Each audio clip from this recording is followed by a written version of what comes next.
Whoever coined the phrase, third time's a charm, never failed 3 times. I apologize because the audio you're about to hear in this episode is probably the worst audio that we've had in all 3 of our episodes so far, and that's including the terrible static audio from Paranormal Activity. Truthfully, I'm going to keep this episode the full length it is instead of trimming it down to what is essentially 20 minutes, because I had some of the most fun talking about these movies with the friends that joined us.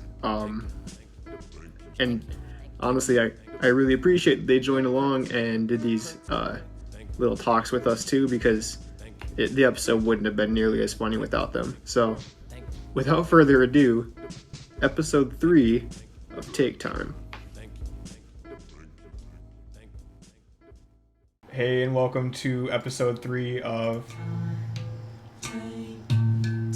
I fucked that up, that's perfectly fine. I am a little greasy goblin covered in cheese, and I'm joined by a cat. I'm just Kayla. Just Kayla. And we're also joined with Dr. Pictochatnudes, DO, chiropractor, professional. Dog, why the fuck literally everyone adds chiropractor to the end of that? I hate it so much. I'm so sick of that joke. I got a wedding invitation a couple months ago delivered to me in the mail, and it said, Doctor, my name, professional chiropractor. But eventually we'll forget that DO is not chiropractor, and then we'll stop making that joke. No, you guys won't. I know you too well. I won't now. Yeah, Kale won't. My name in Ed's phone is still Fish Nipples. We have a tendency of keeping really mean jokes with our friends for a very long time, probably beyond the necessary length of mean jokes, but... Oh, weird. I hadn't picked up on that pattern. Yeah. But for today, we're going to be talking about scary movies that scared us when we were kids because we were little pissy babies. And I feel like most of these movies might not be scary at all, but we're going to get into it. Do you have anything you want to add before we start? No. What do you mean was? Okay. Well, I feel like my movies aren't scary anymore, but we can talk about that when we get to that part of the road. Do you want to start with your movies? I was going to say I was more interested to hear what yours are, because you already heard mine. I talked about them a little bit in the car. Yeah, so my movies are Jurassic Park 3, Pirates of the Caribbean, like the first one with the ghost pirate ship, and War of the Worlds with Tom Cruise. What are yours, Pictochatnudes? I thought we were going to do like one at a time. Yeah, we can talk about one at a time, but let's just go around. Pictochat, what's your list look like? Technical difficulties. We have lost Pictochat. How about your movie? I have a couple. Mostly the movie The Wiz, The Never-Ending Story, The Brothers Grimm, and one part from The Incredibles I was very scared of. I can't wait. You guys, is everything good? You guys just sounded vocoder for a solid 2 minutes. Oh. What? Shit. Hopefully it came through the recording. No. That was probably me. I heard like part 3, and I was like, oh no. I hope it's not our internet. I'm not entirely certain. We had like. It might be mine. We'll just roll with the punches. So you guys are probably okay. It's probably me. Were you guys asking me what my movie choices were? Yeah. Okay, so yeah, Trick or Treat, Click, and Scary Godmother. Okay, I gotta hear about those last two for sure. Why don't you start, Pictochat? I don't know if you want us to say your name or not. I don't know if that's something you want to disclose. I mean, we're like literally 2 people watch our show, if that. You can use my first name. That's like not an issue with me at all. Okay, so Hansel, how about you start with your movies? Or just one of them. Pick one. Yeah, so I guess I'll start with Scary Godmother. I think the thing for me, you can still hear me, right? Yeah. Alright, cool. I was pulling up the talking points. So why did this movie scare me? As a child of the 2000s, I have a very uneasy relationship with CGI. And the CGI in that movie was fucking awful. It was like early computer animation, and so every character kind of looked like an upscaled version of the baby from Ice Age, but like not in a good way. That one really like ruined me. I wouldn't really say it's still. I bumped my mic. I wouldn't say it really still scares me today, because I'm a much stronger person. I'm not. I would. It doesn't really scare me today. Well, I just kind of enjoy the nostalgia. I feel like I'm watching like a young lean feature film. That's kind of cool. The entire movie, I guess, scared me. It wasn't scary to the point that like I couldn't watch it, and I did watch it all the way through because I, every queer child, loved Halloween. Right. And as a heterosexual adult, I don't. No, I'm kidding. I want to go back a little bit because you're mentioning the CGI in that movie, and I feel like the one thing that's scariest about that CGI to me is that the people in the movie look so much like Sid from Toy Story. They all do. They all look like Sid, and the Sid stuff from Toy Story scared the shit out of me as a kid. Like if Sid from Toy Story fucked Sid from Ice Age. Oh, god damn. And then it melted. I think. Yeah, no. It's for me, really what does it is it's like the almost realistic bodies, but like the beady little empty black eyes that all the characters. I was gonna say, like, some of them just have dot eyes, but like they still blink. Yeah. And like it doesn't make sense. It's like, it's weird because like those all black eyes are like hit or miss. Like, Jack Skellington's not scary. No. But like, this is. I also find the movie that was a little bit scary, or the thing about Scary Godmother that was a little bit scary to me was that as a child being held captive by like latchkey or kindergarten, whatever show was playing on the TV, we had like no other option but to watch that unless we wanted to like socialize, but who does that?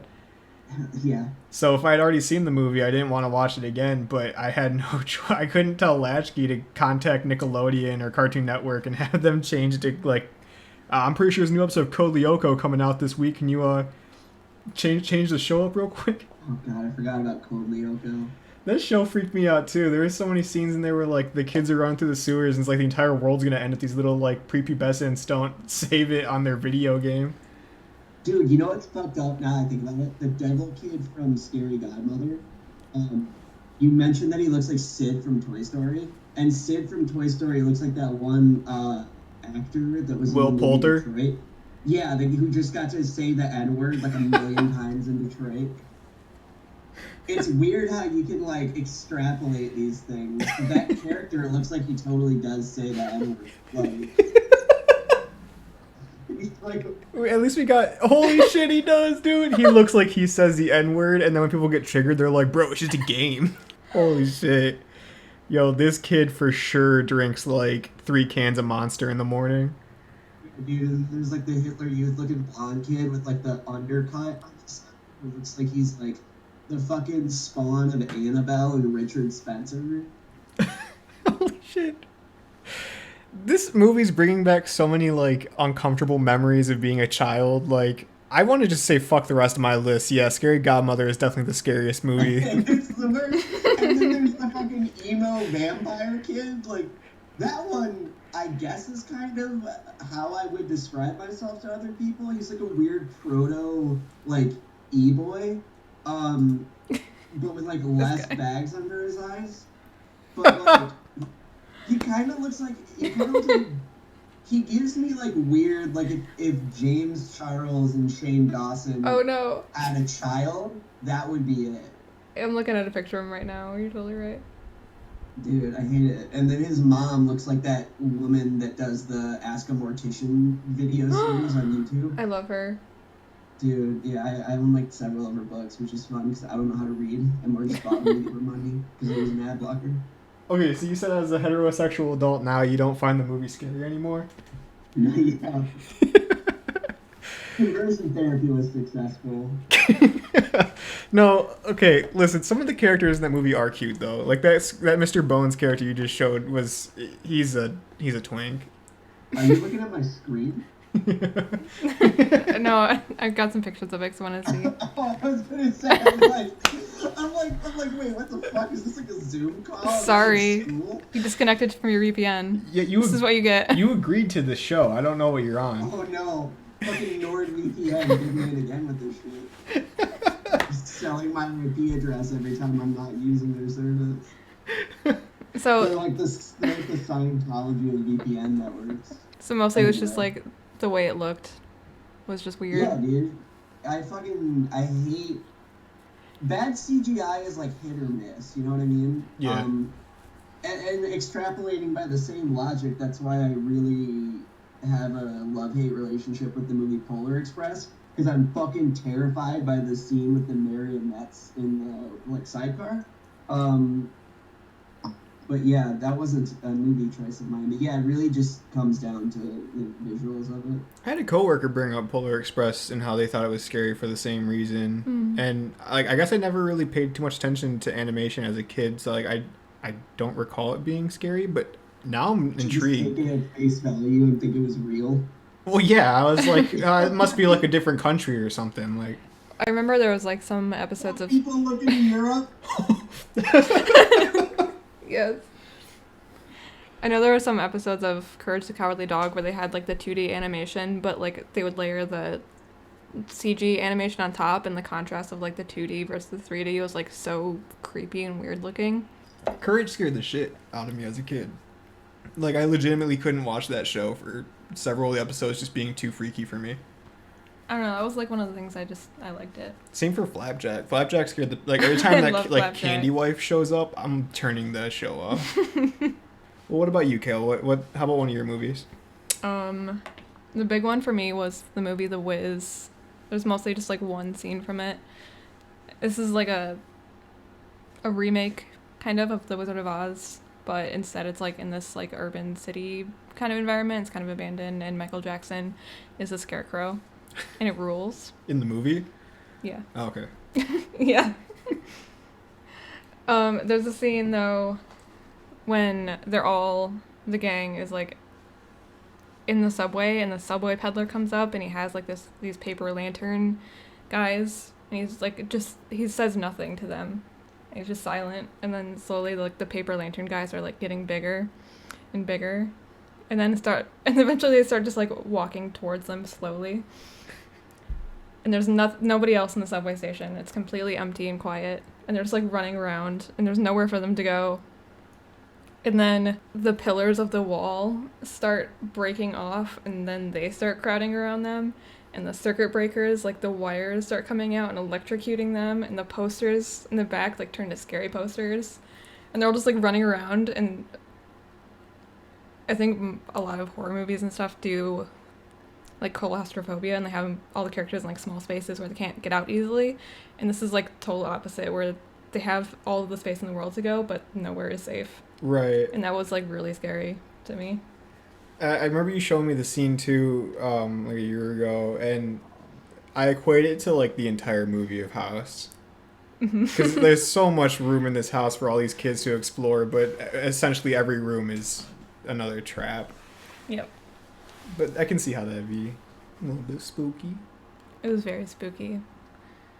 I had nightmares about the same thing happening to me, except it was like in the play place at Summit Place Mall. Because I was like a child. Summit Place Mall scared the shit out of me as a kid a lot too. These are some like weird memories that are coming back now that we're talking about just like random shit. Like Summit Place, especially like everywhere that wasn't the bug wall, scared the shit out of me.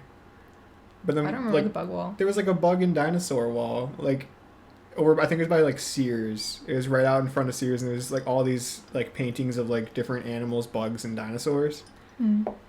And I thought that was really cool. But then like literally anywhere else in the mall was like shittily lit, and the picnic plaza scared me because there were just like random dark corners. You know, half the stores were gated shut just because they're closed. I mean, But how about now? Does that scene still scare you as an adult? Yeah. Yeah. Honestly. You're scared of a lantern peddler coming down to the subway? You know what's the scariest part? What's the scariest part? That you guys have been going in and out of vocode for me for like 5 minutes. No. And you keep stopping it. Like, again, I don't know what's causing it, but it's like, I heard like, and it was always like one lines that didn't like mean anything. So it'd be like, yeah, but you he's doing a really good job of class. Oh no. Like, so it was really fun because I felt like I was in over. The scariest movies are the friends you make along the way. Or just like too far away. Scariest is your lack of bandwidth. Yeah, I think it might just be an internet issue between one of the two of us. Maybe. But we're just going to have to... I was saying it's weird because like my internet is like fine. Like I can load web pages super well. And then it'll be at like full bars, then randomly just drop down. It's likely my like connection to my internet and also my processor because I'm running what the fuck is this? OBS in the background too, so it's probably taking out some processor strength to share bandwidth as well. You're not running this on a fucking Snapdragon? Like, well, before I get completely roasted, I don't know. I think the only scary thing about the subway is that it always smells like piss. And this is coming from someone who's never ridden the subway. Is that the movie we're talking about? No, we're talking about The Wiz. Oh! Yeah. Have you seen it? Yes, I have. How do you feel about it? I was talking. Damn, that's a minefield of a fucking question. I was talking about the scene where they're in the subway. Oh yeah, I mean the fact that none of them ordered Italian or cheese really kind of. No, I mean like I feel neutrally about the film. Like it's fine. I feel like it's not really my place to talk about it. I think the live version of it is better. I didn't see the live version. I haven't seen either. I think that Return to Oz is scarier, but that's just me. I haven't seen that yet, but I want to see it. It's actually fucking horrifying. Like, it's scary as an adult. I know, that's what I've heard, so I need to watch it. The Gump is my idol. Okay. So, yeah, I wanted to watch that last month, but it's only on Disney Plus, and I didn't want to get Disney Plus. I'm talking about the 85 film, right? Yeah. Okay. We'll have to check it out. Pumpkinhead and the fucking Teddy Roosevelt ass looking Tin Man. And then the Gump, who's like a disembodied fucking like mounted moose head. Like a game trophy.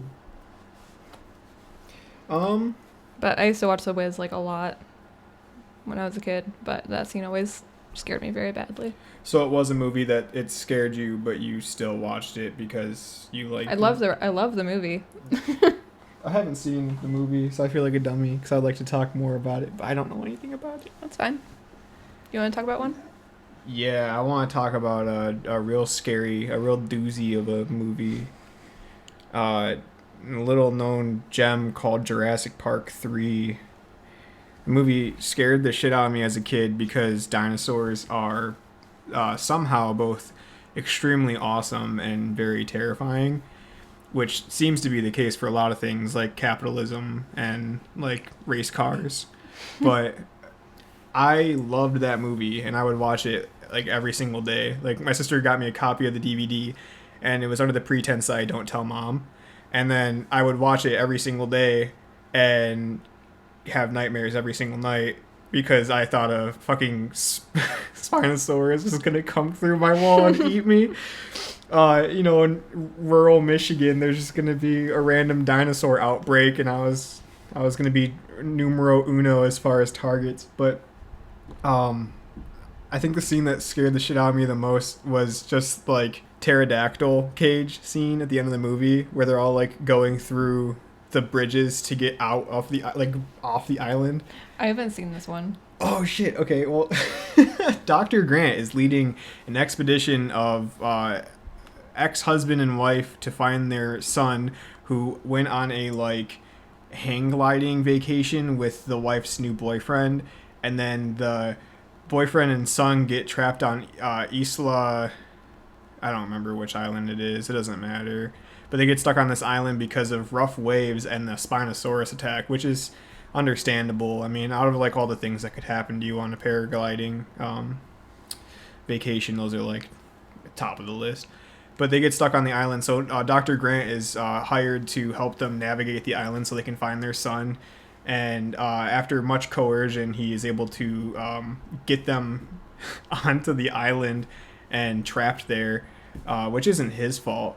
I mean, he didn't even know they were stopping on the island. But one thing leads to another, and they find the kid, and they're about to get off the island, but they have to go through the pterodactyl exhibit because they get trapped in there by the Spinosaurus, who is the main protag of the movie. And while navigating through the completely decrepit pterodactyl cage, they make two discoveries. One, most bridges are so rickety that only one person should cross at a time, and two, they are in fact in a pterodactyl cage. And the pterodactyls were a great hint as to that they were in a pterodactyl cage. So they start getting attacked by these flying fucking dinosaurs that are like 6 feet tall or have like a wingspan of 18 feet and have beaks that are like the size of a man's forearm. And that scared the shit out of me because until then I was under the impression that a pterodactyl was like small. So when I found out otherwise, like eagle size. Yeah, like eagle sized, which would still be freaky. I wouldn't want to go face to face with like a bald eagle. But yeah, that scene scared the shit out of me because they get completely like pecked apart by these giant birds. I would continue to watch the movie though. Parker, have you seen that movie? I was just reveling in the fact that like when you went to explain why it was scary, you started vocoding again, and it sounded like you were using all your brain cells to like explain the movie. Well, fun thing about that filter is that it's exactly the same way it sounded over here. Awesome. Have you seen... I think you need to get closer to the mic. I don't know if it's that, but we can try it. Have you seen Jurassic Park 3? No. Fuck. You haven't seen it either? No. Alright, well, talking points. Honestly, I still like the Jurassic Park series. It scared me, and then when my mom found out that that's the reason why I was having nightmares and she took the DVD away from me, it was like one of the top 10 worst days of my life and definitely one of my 13 reasons. But I still love the movie. Like, I would go back and watch it and still have nightmares today because dinosaurs are freaky.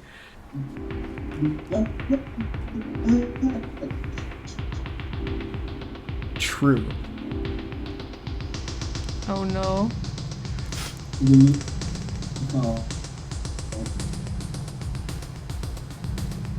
This is a hard game of charades. What are we? Oh no. Oh man, this is hard. This is rough. What are we? Oh no. You're vocoding. Is it the video? The quality is that. You get to see what I'm complaining about. Well, now we're back to full voice connection. This is so weird. Like you just it was like you it's like you bottlenecked back into reality. Yeah. It's like literally. It's like 2 hours after the flight lands when you come to and you realize you're waiting for an Uber that's already left without you. Right, that's exactly where I'm at. Oh no. Well, moving on, I suppose. Jurassic Park 3 is not scary. All right, Parker, what's your next movie? Yeah, your mom's a bitch for taking that DVD away from you. What's my next movie? My next movie is Adam Sandler's Click. Yes. What was scary about it? It's abruptly long. Well, first of all, the runtime. How long is it? 2 hours. Oh fuck. 2 hours. Yeah, it's like near Peter Jackson levels of long. Like it's fucking insane. But the lore. The lore. Yeah.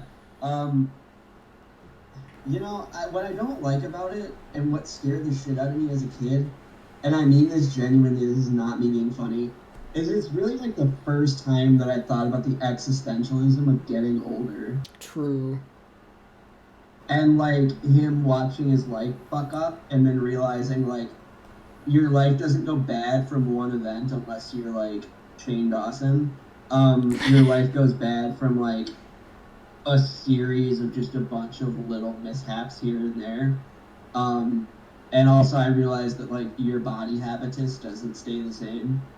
Like you get bigger sometimes, you get older, or you get thinner, one or the other. And I was a very skinny child and a very fat teenager, so that deeply, deeply disturbed me when I was like 10 or 11 and watched that film. Also, I don't think Pauly Shore is in that, which is weird because usually he is, and that was upsetting.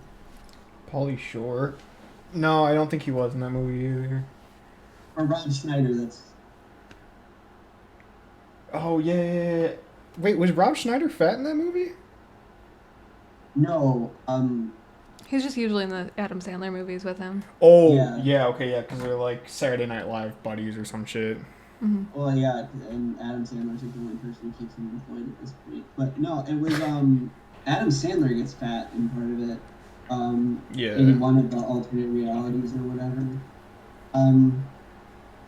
I got bored with the movie at one point when my parents. No, Christopher Walken is in it though. Yeah, he is. Yeah, my parents and brother were watching it, and me being 10 and having cool guy syndrome and disease, i.e. autism spectrum disorder and ADHD. It was hard for me to like hyperfixate on it. So I went upstairs and played with shit in my room. And I came back downstairs and it was like when his life was fucked up. And I'm one of those like really emotionally impressionable people. So like no one's shocked. So I had a full panic attack and started crying. Yeah. Aw. That movie made me cry too, so I know how you feel. Yeah, but you were like 23 when you watched it. Yeah, but it was a rough week, okay? Rough night at the factory. Did you also get PTSD from that movie? And now every time you hear the Cranberries linger, you start to weep like a little girl? No, because I didn't even know that song was in the movie. It's at the end. It's like when he realizes that this little remote's not going to help him, and he's just helping him see like the shitty things that could happen instead. Yeah, I'm not all there mentally. Okay, so was it the whole movie's runtime that was the scariest thing for you, or was there a particular scene in general that, like, I mean, you said the one that, like, caught you off guard and you came back downstairs from playing with your Legos? Yeah, it was definitely the part where he has, like, a fucking heart attack. Like, that really upset me. It's like Schenectady, New York, in terms of, like, films where I've committed a week and been like, oh, no. Like shot like that is a lie. Because I had a sibling die as a kid, like I thought only kids died, and then I was like, no, people die because I don't view kids as people or whatever. But like, he's in the movie, he just wasn't credited. Who? Schneider, he plays Prince Hip. Oh. I don't know if I said that with such seriousness. The movie is freaky. I mean, aside from the scene or the running joke in the movie where the dog has a stuffed duck that it likes to hump, like the movie is scary because it's not like your usual Adam Sandler comedy. I think I've ever watched it the whole way through. If you'd come to that movie after having seen, like, was it The Water Boy he was in? Or was it Bubble Boy? I can't remember. That was Jake Gyllenhaal, Bubble Boy. Okay, so it would have been Water Boy or, like, Happy Gilmore. And then you like, oh, click. It'll be a funny movie I can take my family to go see at the theater. It's not going to be funny. Like, it'll have a couple jokes, but the majority of the movie is, like, a more serious tone. Maybe it was Sandler's, like, breakthrough in realizing that he can do, like, serious roles alongside comedy. Maybe that was, like, the progenitor to the Merowitz stories. Do you still find it scary? These technical difficulties suck. I'm sorry, Parker, for You just came right back in at the line where you're like, these technical difficulties suck. It's almost like you've planned. He's figuring out about the lag switch.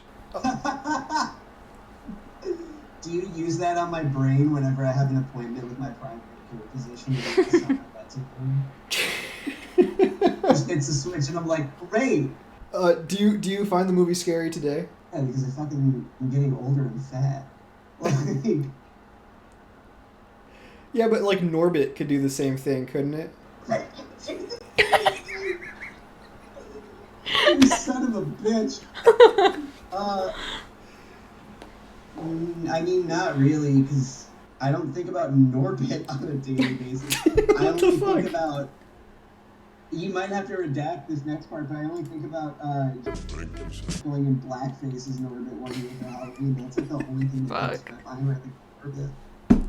Yeah, I'm gonna have to blur that scene out. Holy Every year on Halloween, I don't think I did it this year, but I normally text people. A Snapchat, right? Yeah, I did do it on Snapchat this year, where I sent everyone like, "Hey, happy anniversary!"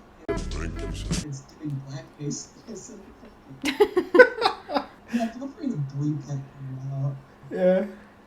It's a shame because that's probably the clearest that your voices come through with our latency all night, and it's the scene we're gonna have to get rid of. Have you seen Click, Kale? I've seen like scenes from it, but not the whole thing. No. I remember that movie as being the reason why Family Guy did the Bed Bath & Beyond joke. Like this is the Beyond section. Oh, yeah. But I was also a child, so like I had a history book level of comprehension for when events happened. And so as far as I know, like General Motors opened up the same year that Family Guy did the joke about Italy being on the side with the Nazis. Like my comprehension for when events happened in my life is very, very shitty. Well, what's your next movie? The other big one for me was The Neverending Story. That's a good one. There was a couple scenes in there. Mostly, there's one where Atreyu he's in between two giant Sphinx statues, and if you walk through them, their eyes open up and shoot laser beams at you, and you turn into fucking dust instantly. And then they showed like some knight armor with ashes in it, and he has to like run through. How does he end up getting through that? Like I remember that scene vividly, but I don't remember how he's fast as fuck. Oh, he Keemstars through it? Yeah. Hell yeah. And then the horse drowns in tar. Oh, it's like the bog of sadness or something? Yeah, the horse is so sad it drowns and dies, which is so sad. It's some strong symbolism. And then there was like the crazy wolf or something. I forgot what its name was. And then at the end of the movie, like everything fucking disappears and it's just black. That wolf scene. And the goddess has a seed and like you have to take this. And the idea of him having the responsibility of like the whole world was really scary. That movie and Jumanji both start in a very similar way in my mind. Jumanji's another one. They both start in a very similar way where it's the kids are like complete outcasts and they're running from bullies, and then their only reprieve is like some random obscure artifact from Days Gone, and they like just dump their time into it and they stop paying taxes, and then the fucking world falls apart and they're the last people that are there to save us. Can you imagine being like another what? Another thing that you might have to redact. When I was supervisor at the bowling alley in college, one time came in an hour late to work, and he was all sweaty, but he was also very clearly stoned. And I said, "Why are you so sweaty?" And he goes, "I'm sorry, I was watching Jumanji." Again, feel free to redact the name, but you can keep the story in. I've been sitting here this whole time in between listening to you guys sound like you're coming through the blades of a fan. I've just been thinking about like the band Atreyu now. Oh hell yeah! I miss being a kid and listening to butt rock and thinking it was like the hardest shit. Dude, Atreyu and like Bullet for My Valentine.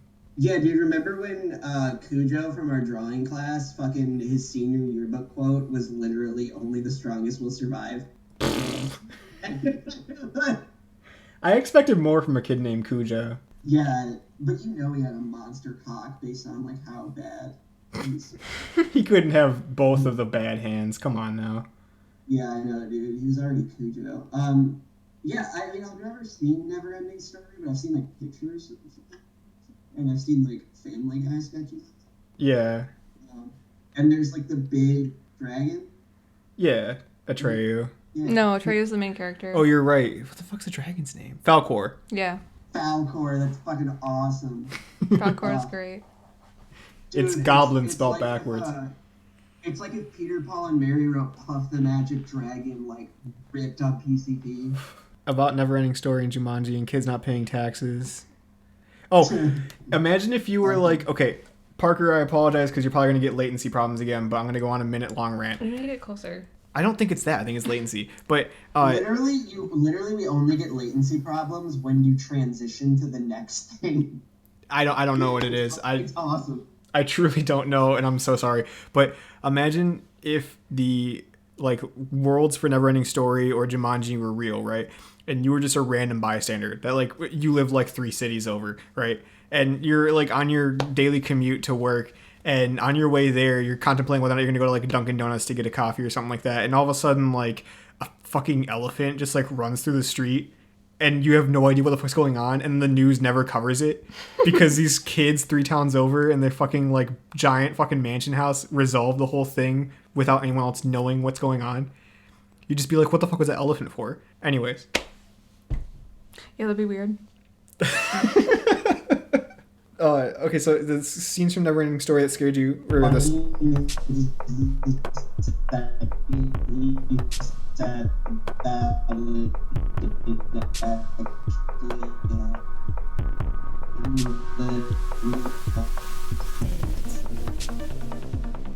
Yeah, you said it. That's right.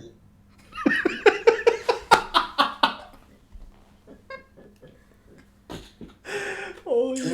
What? Did I miss something? Thank you so much for being here with us, Parker. You're making my goddamn night. Just laughed a lot and leaned back in his chair, and so far his glasses fell off. You came through so vocoded, but it was like... Why are we laughing? You came through so vocoded that it was like a little fucking robot beat. That's awesome. And at the very... I'm just picturing like you were like, imagine if the world from like Atreyu or Jumanji was real. I'm just imagining what it was like if like the universe from like Hamilton was real. I thought he was gonna say Zatura or something like that. No, like. God damn it. Or Pompeii. That shit would be scary. Dude. Can you imagine? Yeah, it's a good thing volcanoes aren't real. Really have Hawaii to get to. Hey, we're joined now by Sweat Keith. How are you doing, Sweat? Hey, what's up? I'm doing all right. A lot of people call me Kenny, but, you could call me Sweat Keith. I call it like I see it, and if I don't see it, I make it up. Your voice is so fucking good. Holy shit, not only is it not vocal, but it actually sounds appealing. We're having some audio issues. That's the 15th kindest thing anyone's ever said to me. Oh my god, you sound like you're about to explain the terms and service of like a T-Mobile plan in the middle of a commercial. That's fucking awesome. Hey, Kenny, do you want to do me a favor then? Yes. Because your voice is so crisp and clean. Do you want to read Tower's donation to this thing that's in General 10? Yeah, I can do that. You're the best. So growing up, I was a little fucking bitch. I just didn't see many horror movies. But that didn't stop the people growing up around me from exposing me to it. The first one I want to talk about is Saw 2. It could also say Saw I. I don't remember when or how I watched it, but of all the movies that I remember from my childhood, that's the one I remember the most. All the traps that are shown in that movie are some of the shit that has just lived rent-free in my head for like the past 15 years. Hell, even the clown mask scared me. Also, another detail I remember vividly is that moment when the characters at the end of 2 arrived at the setting of Saw 1. This is editorialization. I have not seen any of the Saw movies, but I think Saw 1 takes place in a bathroom. Yeah. And Saw 2, of course, takes place in the hallway outside of the bathroom. I understand that the series is shit. Trust me, I recently binged all of the Saw films, but you have to agree that some of the traps in the movie is some of the most iconic shit, like the Pit of Needles. The other movie that scared the shit out of me as a kid was Chucky. Again, keep in mind I was a little baby bitch. By the way, the name of the movie is Child's Play, not Chucky. I don't remember those movies as vividly as Saw, but some of the scenes do stick out, like when Chucky kills a mom. I really do wish I could go into more detail, especially with Saw, but can only convey so much in one Discord image. Shout out Tower. Shout out Tower, and thank you, Kenny, for reading that in your beautiful honey sweet voice. Bro, that was so good. Such a kind and joyful moment for me to be something I have no control over whatsoever. Well, Kenny, not to give you no reprieve between... No.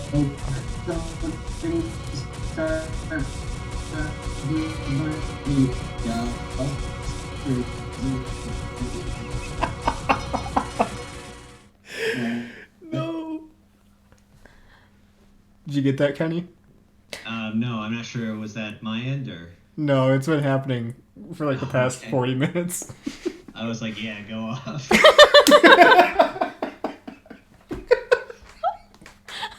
Well, Kenny, I'm so sorry, Parker. Parker, I'm sorry. Kenny, not to give you no reprieve between reading stuff, but do you want to also do one of your movies while you're here? Yeah, so I am sure this is not like the most original take anyone's ever had with like this sort of prompt or anything.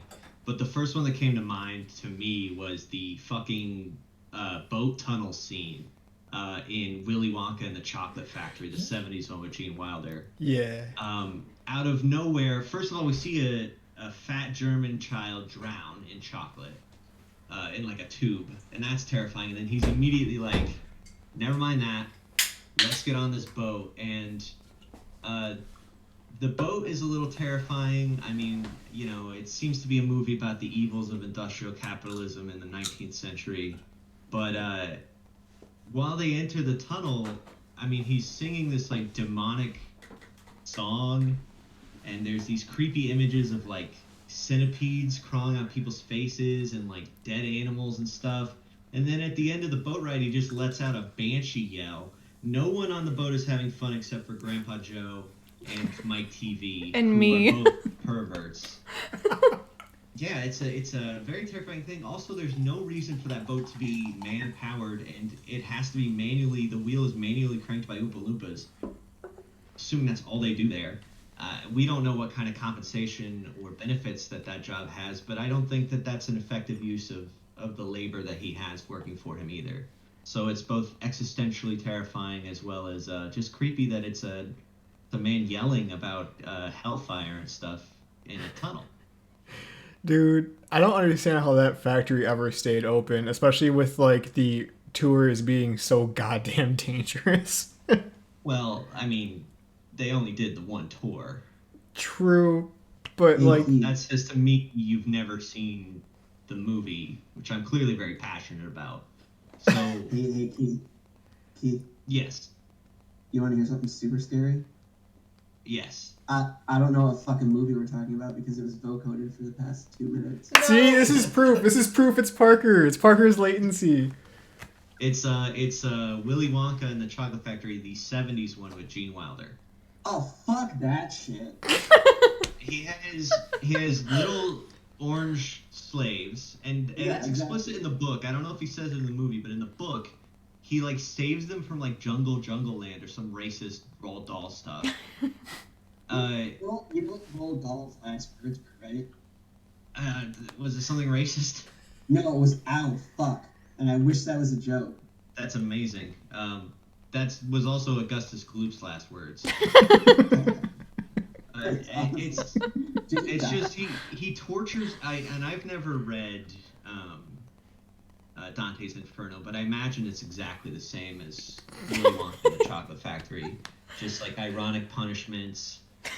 But as a chubby child, I was terrified of getting stuck in tubes. That's something that stuck with me. And I was very creeped out by when Charlie gets approached by Slugworth underneath the overpass, and he's like, "Hey kid, find me a fucking everlasting gobstopper or whatever." I was afraid that I was going to be approached by strange Nazi-looking men for quite some time after that, and Well, you're calling me be nice. Yeah, it hasn't happened. It didn't happen as a child, but the moment that I signed up for Twitter, I was approached by many people like Slugworth from Willy Wonka. How much do you think your fear from that movie stems from just you remembering it now and equating it to actual real life events that have taken place? I think that because the tunnel scene, I think the boat scene is like intentionally frightening, which was just something I think people did in the 70s in children's movies. I think that for the other stuff, like a lot of it is stuff in that movie that looking back is bizarre, but as a kid, it was like, yeah, of course he has like an enslaved race of orange people suffering from dwarfism. Like stuff like that is more like you're not gonna. I think at least that's not gonna bother you when you're a kid, because when you're a kid, you have no sense of ethics or morality. Speak for yourself. But I feel like Slugworth was intentionally scary, and I feel like the boat scene was intentionally scary. And I do think that there was something in the creating of that movie where they were like, well, if we make this movie for kids and we show kids who are doing bad stuff getting horrible punishments, then it'll make kids want to not do bad stuff. And I think that did kind of keep me a little bit more on the straight and narrow. So I guess that was an effective tool, but looking back, that's not a great way to teach children how to behave. Well, you saying all that now just proves to me that you never were a fan of Jackass as a kid, because if you were a Jackass fan, you would have looked at any of those scenes and been like, yeah, well, I can do it better. So I definitely discovered Jackass later than I discovered Roald Dahl. I will say that. Okay. As a queer person, I feel like I need to interject and just point out that Jackass is the Paris is Burning of like straight white dudes with some Okay, so I thought that you were going to go in the direction of what Willy Wonka wears, because that's an iconic queer fit, I feel like. Purple smoking jacket, top big hat, bow tie. cane. Yeah. He's just ripping off the guy from Super Jail, so I don't... Wow. Well, I feel like he's very much like us playing as Jimmy Savile. Go on. Didn't that guy... That's a pervert, right? Okay. Yeah.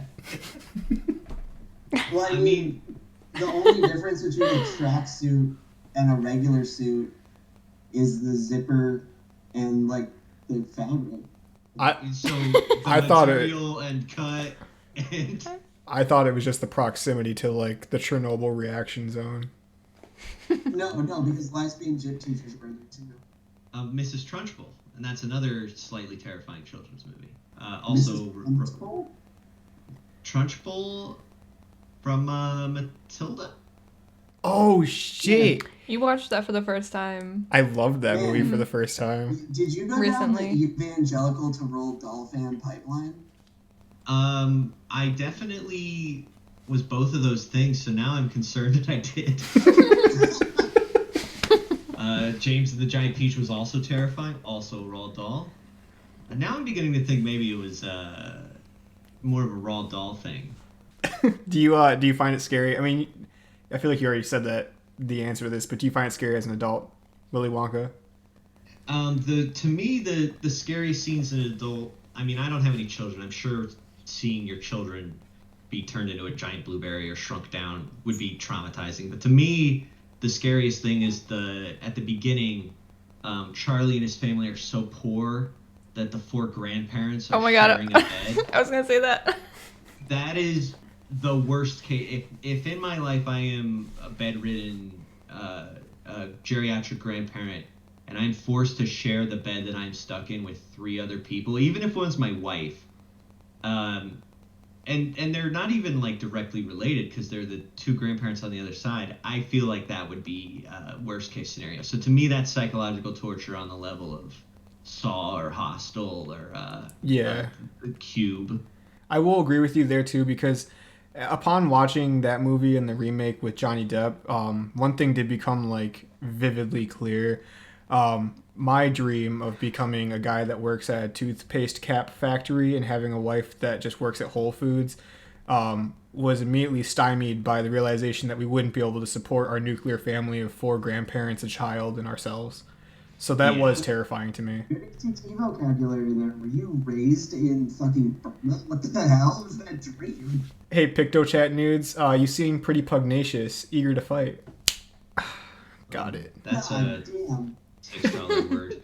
I just got cocked. I don't even know if I should talk for the rest of this. Please continue to talk.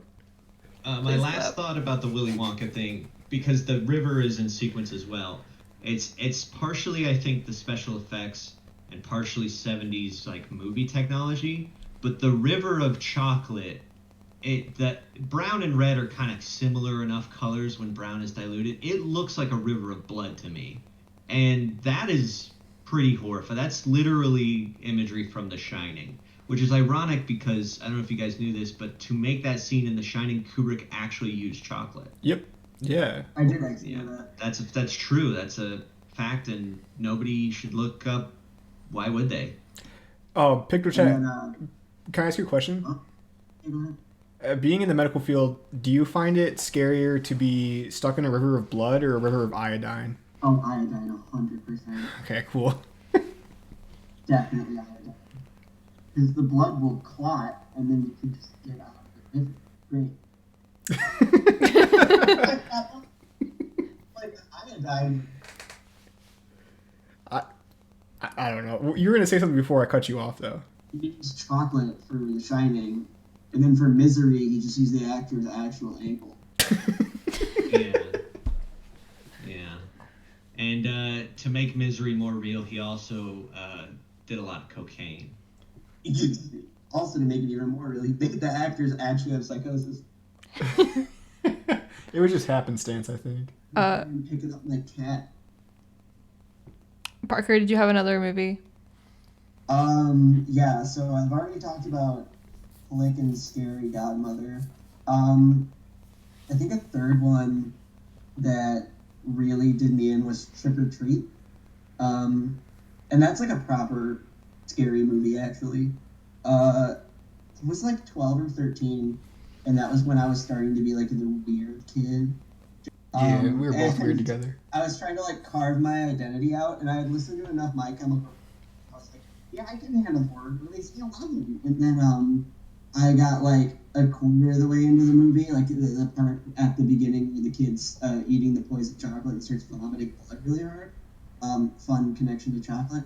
And I immediately pussied the fuck out and looked at my cousin's boyfriend, and I was like, I don't want to watch this anymore. He's like, what do you want to do then? And I was like, I want McDonald's. And so that was like kind of my way out of the situation. I haven't seen Trick or Treat. I haven't either. Oh, it's a really good one, actually. Like, it's actually a good movie. It was just like actually scary. I'll put that on our list then. Yeah, dude, it's pretty good. You're talking about the 2007 movie? Yes. Okay, cool. I've got one that's a little tangential. I'm going back and showing my age here a little bit, but we would go and we would rent the VHS tapes from Blockbuster. Holy and shit.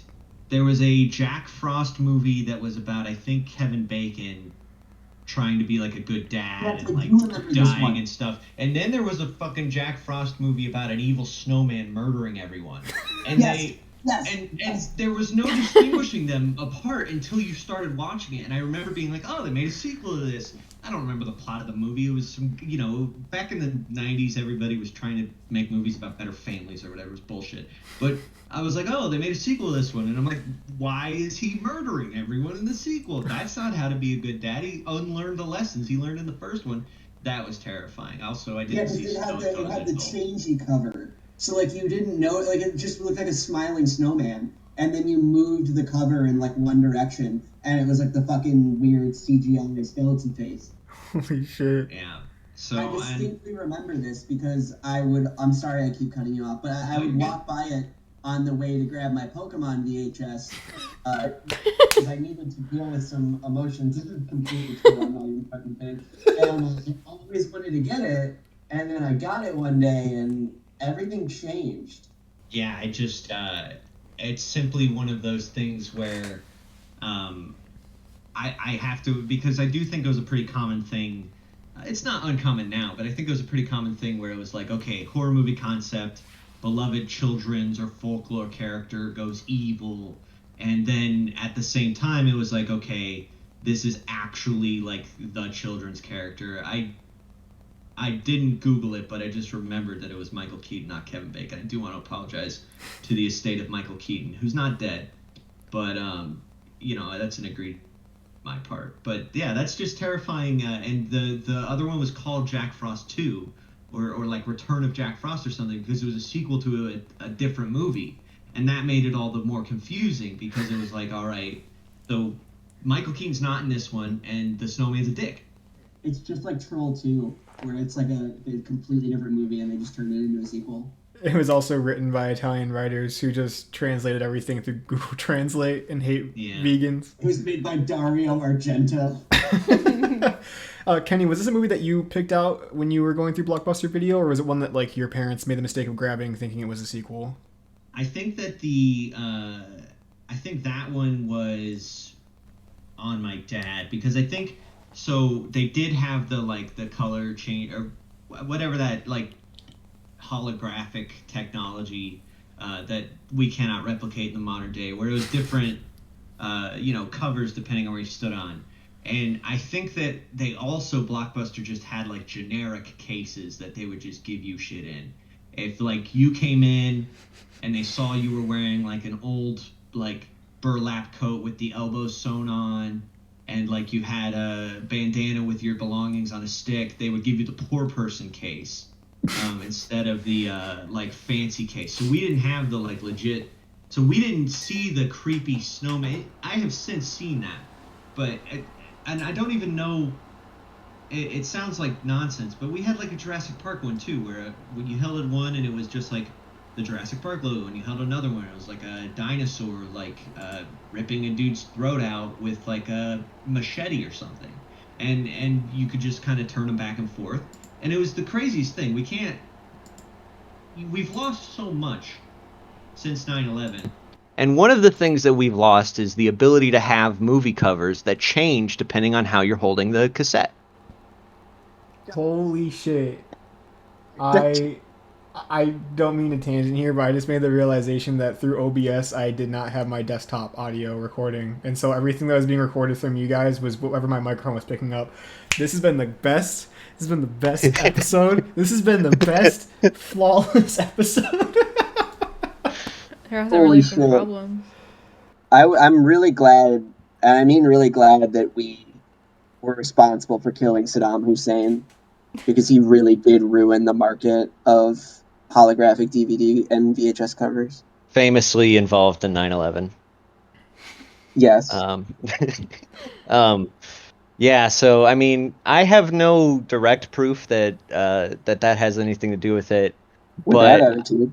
I will say I haven't seen, and I don't feel like DVDs had it, right? I don't feel like it was a thing with DVD. Of course, today, physical media is non-existent, so of course you could just have like a slideshow or a preview of the thing for the cover when it's streaming, but I feel like DVDs didn't have this as much, so I have to say it was something to do with, maybe it was the Monica Lewinsky scandal, maybe it was 9/11, maybe it was Y2K, they feared the technology.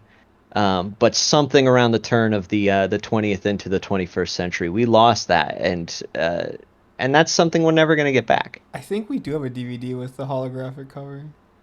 All right, so you just call me out like that. No, but since you brought it up, I do want to talk about A Flight of Terror. Kenny, have you seen Jurassic Park 3? Yeah, once when I was a kid. He was in the movie, actually. Yeah, I was the gay little chicken dinosaurs. The Pachyosaurus. That pecked that William H. Macy's son or whatever. No, okay, so I talked about it earlier when it wasn't being recorded by desktop audio, so it doesn't really matter. Do you remember do you remember? Like, I'm asking if you fucking recall something 25 years ago. The scene where they were going through the pterodactyl cage. I can pretend to. That's all. Yeah, That's all yeah. that counts. Yeah, I remember that. Scary, right? Yeah, that was terrifying with the Okay. pterodactyls. My ego has been gratified. Do you want to talk about another movie, Kale? I got a quick one. You guys can make fun of me if you want to. I was really scared of the ending of Incredibles. With the Underminer? No. So at the end of that movie, well, they spend a lot of time like saying like, superheroes shouldn't have capes because something about you could get stuck or something. And then the main villain like has a cape, and what you guess happens? He gets his cape stuck in an airplane engine, and he gets fucking gored and eviscerated, and the plane explodes. Well, I don't think the plane exploded because I think The plane exploded. the hero on the Hudson landed it safely and everyone was okay. No, it exploded. I just watched it again. If it helps with your fear, people totally get sucked into jet turbine engines and the planes do explode. But it tends to be when they're on the ground. Oh my god, I was just like watching that as a kid and like staying awake at night. I'm like, man, that dude got fucking eviscerated, and they cheered about it. Well, he wasn't a nice person. I think it's okay to cheer when bad people die. He might be a villain. Did he deserve to die a violent death in a plane engine? I don't think so. Yeah, he kidnapped the baby. What's with this fucking Jimmy Carter liberal reinterpretation of The Incredibles? I'm not here for this. Okay, but I do have to say, last week, like a week ago, I was going from where I live right now in the middle of bumfuck Egypt to Austin for a wedding. And it was kind of fun because like we had to take a pond hopper, like a 10-seater plane from the local airport down to St. Louis. And we were like less than 100 miles from the Buddy Holly crash site. And that was all I was thinking about the entire flight down there. And then when we were flying like on the plane, I fell asleep and I was listening to Earl's Sweatshirt, and like one of his songs ends with like a scream, and I had fallen like half asleep during that point, and it was in the middle of turbulence too, because fuck me. And I almost had a panic attack. Like I almost lost my mind. What's unfortunate is that if the plane had crashed and you had died, you would be seen as like a pale imitation of when, the Big Bopper and Richie Valens and Buddy Holly died. Yeah, and it would have been even, well, that sucks. It would have been even worse because I would have died in Missouri. And the fucked up thing is when you die in Missouri, you die in real life. So like, yeah. This is fun related to celebrities dying in a plane crash. And I don't have anything. The plane crashed into her car in that tunnel. I don't have anything. I don't have anything substantial about this, but apparently Paula Abdul, a former American Idol judge person, has been claiming to have been in a plane crash for a couple decades, and there's no record of the plane crash whatsoever. Like, there's nothing to support this claim that she was in this plane crash. It just seems like she just made it up one day. And has been going with it, and that's to me one of the most incredible power moves that a celebrity can do, is to just say something happened, and if anyone asks you about it, just say, "Oh no, actually, it did happen." Not even look it up, just be like, "You don't know." But I encourage the conspiratorial minds to pursue Paula Abdul Gate. I do want to go back onto your discussion of whether or not a superhero deserves, or a supervillain. Why was he a villain? Like, what did he do? I don't remember. You said you just watched the movie. I just watched the scene. Oh, okay. I don't want to watch The Incredibles. So, to my recollection, The Incredibles exists in a universe where people are born with powers or they're not. It's like mutants rather than like acquiring powers. And Syndrome, his whole thing is he's like a tech genius. He's kind of like an Iron Man or a Batman. Or like a Jeff and he Bezos. wants. Yeah, he's kind of like a Jeff Bezos, and he's voiced by real-life Scientologist Jason Lee, but he wants to be Mr. Incredible's sidekick, and Mr. Incredible's like, fuck off, you don't have real powers, I don't want little kids hanging around, this sucks, screw you. And then he takes it to heart and becomes a supervillain with the express intent of developing a machine to kill superheroes, and then the technology to replace them with basically augmented people. And I guess what makes him the villain is the fact that he's trying to kill all the superheroes, including the two children when they're on the island. Because if everyone's special, then no one's But special. Right, but I do agree with the idea that superpowers should be meritocratal instead of based on birth. I'm anti-monarchical, so. Well, okay. I thought you were going to say monogamy. I was about to be like, nice. I want to discuss. I am. I really like your description too of society, like mutants, as if it's like fucking Futurama or the Teenage Mutant Ninja I meant Turtles, and not like X-Men mutants. yeah, and like, not like yeah. not like Harry Potter or something more like. Yeah, it's like I could be totally wrong on this because I'm no nerd. But I think that in the Marvel comics, like people who are born with powers are called mutants, and people who acquire them aren't, or something like that. It's like call cancer. and find out.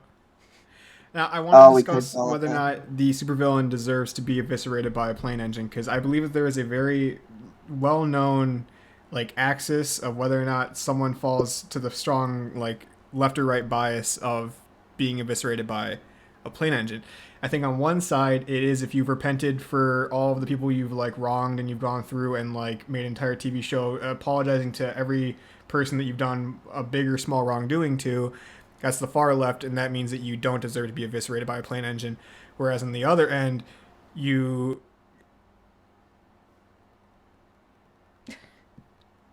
And so basically, I think that but he does have a volcano. And as we discussed previously, Pompeii was freaky, and if volcanoes were real, that would be freaky. So since he has one of the most terrifying things that are not known yet to man, control that man. I mean, he dies mid attempt to do something evil, and so for that you could make the argument that, and also I think because this is a very Pixar thing, he technically dies as a consequence of his own actions, right? The hero doesn't push him into the jet engine. The baby kind of does, but it's a baby, so I feel like you could argue that if he didn't deserve to die in that manner, then God, the Lord, wouldn't have let him die in that manner at that time. I'm not really sure it was a morality issue. I think it was just violent and. Why is Pixar always trying to push this Republican mentality of you get what you deserve? Every one of their movies, now that I think about it, is the just world fallacy. I mean, it's hard for me. It would be really hard to make any superhero movie that's not at least a little bit ethically confusing, because with all the Marvel shit or with all the DC shit, I didn't see the Eternals, and I'm probably not going to, but they were just chill with World War II or the Bosnian genocide. I feel even missing the accidental or sometimes deliberate libertarian message of Iron Man pulled himself up by his bootstraps and was very wealthy the entire time. I feel you do get into these people, did they really save anybody? I don't know. Well, I did see the trailer for the Eternals, so I feel like I am the grand arbiter as to what needs to be said. I do feel like they mentioned in the trailer that they don't intervene with human conflict that can be solved by humans. All right, but that was a pretty serious human conflict. Yeah, but that's just me to say that the Eternals are kind of genocidal. Yeah, serious. Some of our Yugoslavian listeners are going to be really upset that you mentioned the Bosnian genocide. Kenny, did you have another movie besides Charlie and the Chocolate Factory? I did actually, and it's funny because we've been talking about Pixar for the last several minutes. The other movie that I thought of was Toy Story, and the very specific scene where where the kid from Scary Godmother comes in, where they're in fucking Sid's room, and the creepy hybrid mutant, the mutant toys, and Buzz Lightyear says, "I don't believe that man has any sort of medical expertise at all," or whatever the fuck he says. That's a great line.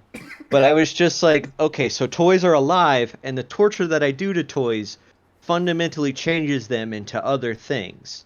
And that's just a very difficult concept to grasp as a youth. And also, yeah, creepy, because like a baby head on a spider body is just kind of creepy. I remember trying to deal with my schizophrenia diagnosis at that age. I can only imagine what you had to deal with. Yeah, yeah. So, well, Like, they told trying to me learn that my toys were alive. Buzz Lightyear wasn't real. And then they told me that the movie Toy Story never came out, and that was a big that really messed with me a little bit.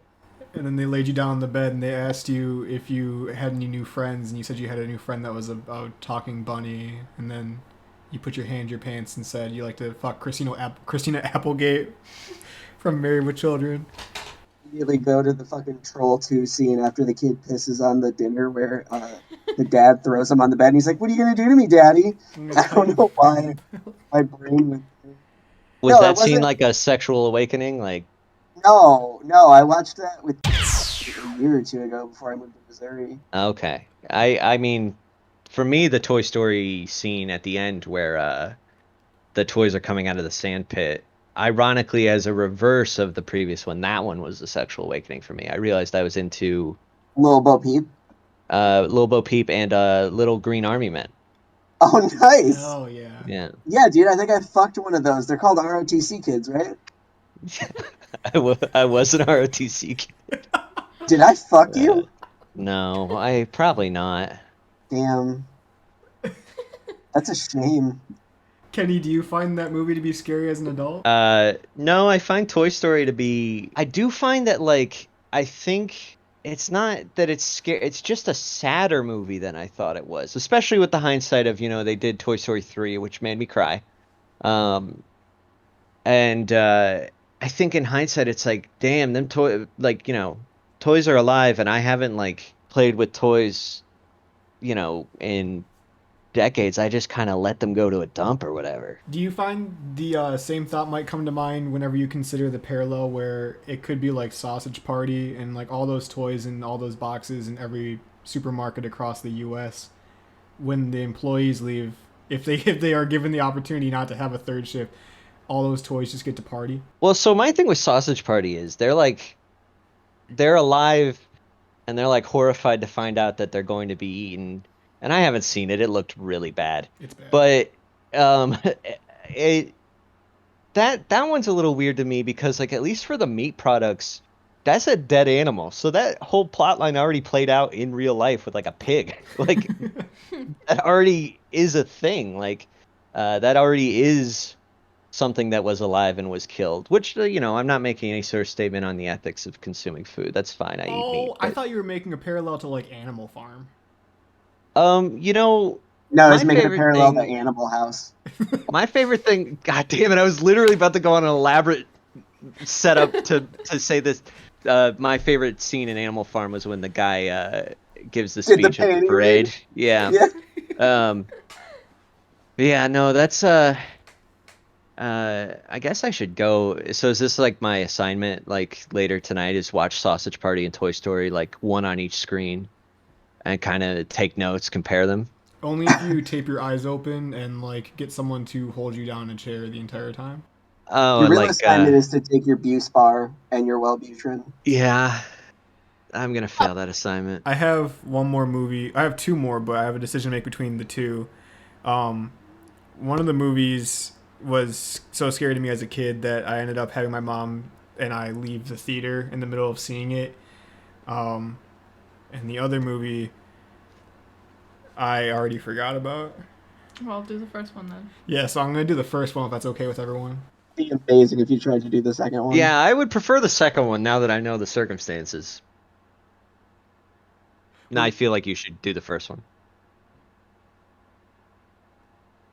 We're going to do the first one. No,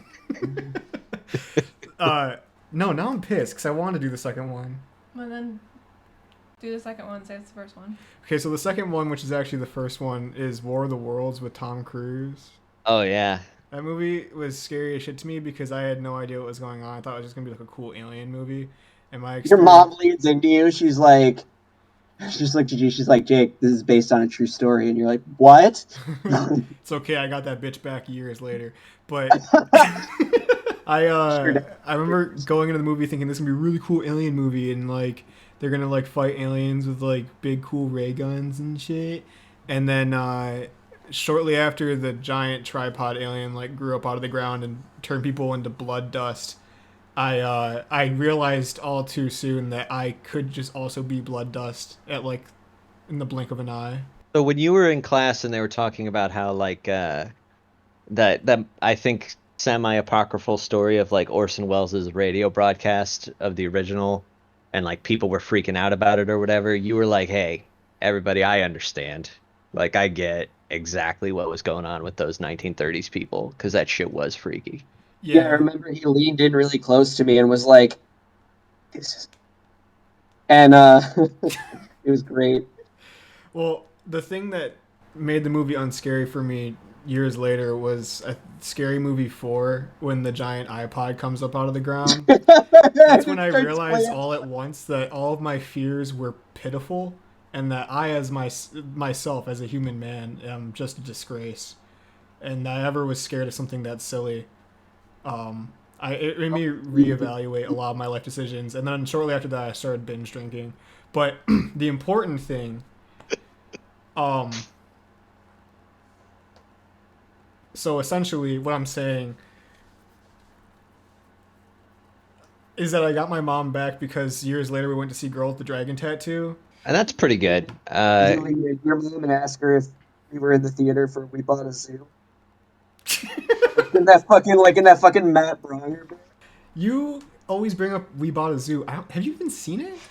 What do you need to see? They buy a zoo. Come on, there's more there, right? Uh, So It's just there's them probably signing papers. lions. They There's have probably financial trouble, and he learns to chase his dreams and be nice to his daughter or whatever instead of whatever bullshit he was gonna do. That's probably what the movie's about. I don't need to see a fucking another movie about lions. They already made the best movie about lions, The secondhand Lion line. King. Oh, No, and by The Lion King, I do mean the live action remake with Beyonce and Donald Glover. Thank you. funny thing about Donald Glover. Not live action. I don't know why people call it that, including me. Well, he's actually a lion. So this has been episode 3 of Take Time. This is probably going to be really short because the entire first hour wasn't recorded desktop audio. So, but I want to thank Pictochatnudes for tagging along and Sweet Kenny for his sweet serenading voice. Is there anything you guys want to add before I turn off this recording and regret ever starting it? Thanks. This was fun. I had an exam and I took Yeah. Yeah.